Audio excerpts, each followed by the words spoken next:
मित्रहो नमस्कार. महाराष्ट्र सरकारने एम-पी-एस-सी परीक्षा देणाऱ्या महाराष्ट्रातील विद्यार्थ्यांसाठी एक अत्यंत महत्त्वाची योजना जाहीर केली आहे. या योजनेमुळे एम-पी-एस-सी देणाऱ्या विद्यार्थ्यांचा वेळ आणि पैसा वाचणार आहे. या योजनेचं नाव आहे निपुण सेतू योजना.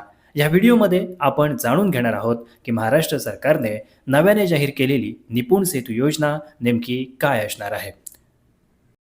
सध्या महाराष्ट्रात एम-पी-एस-सी परीक्षा देणाऱ्या विद्यार्थ्यांना पूर्व परीक्षा, मुख्य परीक्षा आणि मुलाखत अशा 3 टप्प्यांना सामोरं जावं लागतं. या 3ही टप्प्यांसाठी साधारण 1.5 ते 2 वर्षांचा कालावधी लागतो.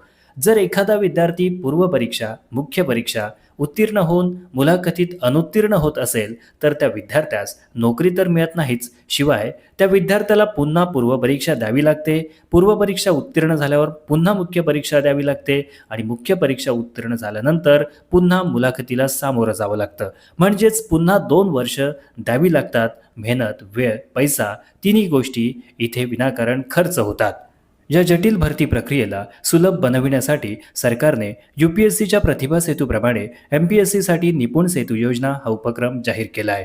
निपुण सेतूमुळे इथून पुढे काय होईल, तर जे विद्यार्थी एम-पी-एस-सीची पूर्व आणि मुख्य परीक्षा उत्तीर्ण होऊन मुलाखतीत अपात्र ठरलेत, अशा विद्यार्थ्यांना महाराष्ट्र शासनाच्या इतर समकक्ष पदाच्या भरतीसाठी थेट मुलाखत देता येईल आणि या मुलाखतीत आपली गुणवत्ता सिद्ध करून ते शासकीय नोकरी मिळवू शकतात.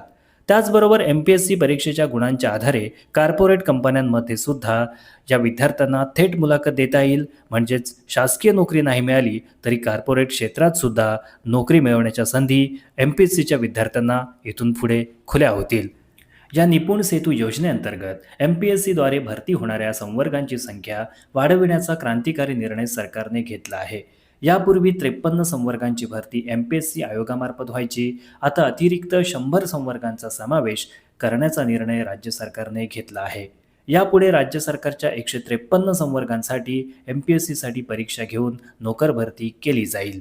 फडणवीस सरकारने घेतलेल्या निर्णयामुळे प्रशासकीय कामात वेग येईल आणि रिक्त पदे भरण्याची प्रक्रिया अधिक सुलभ आणि गतिशील होईल, अशी आशा व्यक्त केली जाते.